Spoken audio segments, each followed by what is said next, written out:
I do want to shift this to the current Celtics roster, though, particularly all-star Kemba Walker. We know he's been nursing a left knee issue since January, guys.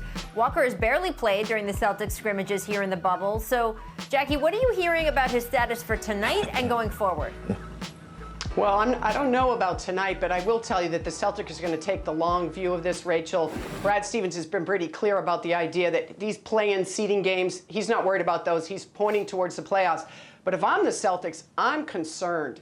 You know, Kemba took all this time off. He came back. They told us early that the restrictions had to do with just making sure he came back, that knee was okay. But now Kemba's admitted, yeah, you know, I'm back, and it still doesn't feel great. I think this is a pretty big deal. They need Kemba Walker, obviously. I'm stating the obvious. Yeah, Jackie, you hit it right on the nail, because after all this time off, when you come back to this bubble, you expect the players who dealt with injuries to be healthy right now, and that's a huge concern for the Celtics. They don't have a lot of depth right now, so he's a key component. If they want to get to the conference finals, if they want to go on to the finals, they need all their guys healthy, because they feature, to me, in my eyes, the best starting five in the NBA with a healthy roster. When you look at, they have 3 guys averaging 20 points, another guy and Gordon Hayward averaging 17, capable of 25 and 30 on any given night. And right. So that's a huge concern, especially with the time off coming back, dealing with knee issues. I mean, listen, I was on this show, Rachel, with you, and I was arguing T-Mac down.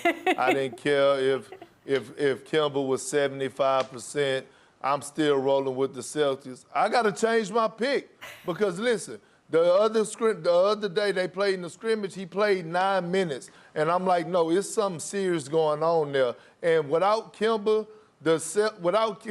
I think the Celtics ceiling is like second round.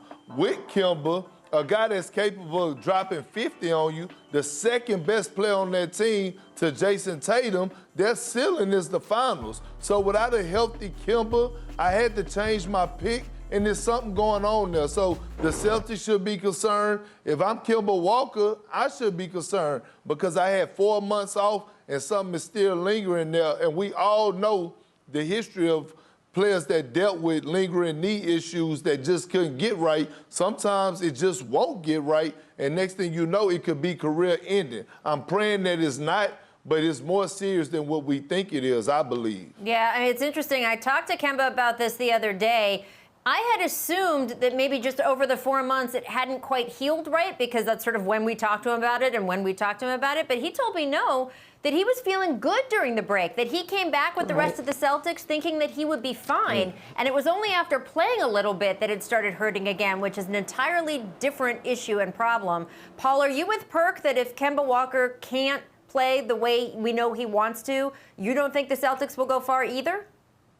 Yeah, absolutely. I mean, like I said, they don't have a lot of depth anyway. You know, once you get past their starting five, you got Marcus Smart, you know, a few guys who are still wet behind the ears. And so if you don't have a healthy Kemba Walker, then, you know, like I said, their ceiling is probably second round, maybe first round. I mean, they're talented enough to get out the first round, but, you know, it can go either way when you don't have Kemba Walker out there. Well, I think that's true, Paul, but I will say one thing. While Kemba was limited, he was never actually out, as you know, Rachel. He never, really sat down completely. Yep.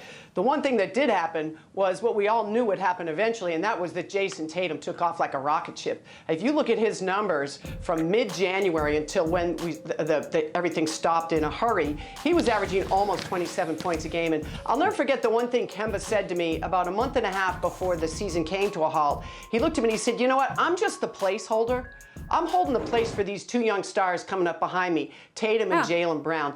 That's why he's so special. Imagine an elite player being willing to say that about the young up-and-coming guys. So he's so important to them both on and off the floor. It's really a shame if he's going to be hampered the rest of the way.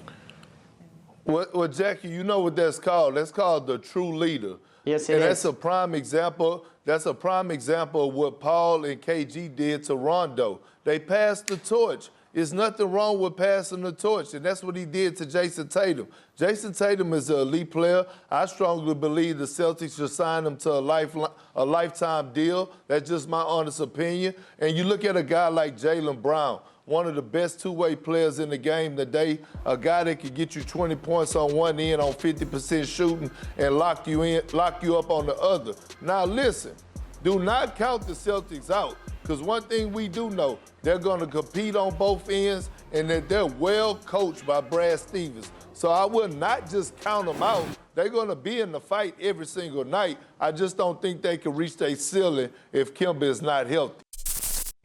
Thanks for watching ESPN on YouTube. For live streaming sports and premium content, subscribe to ESPN+.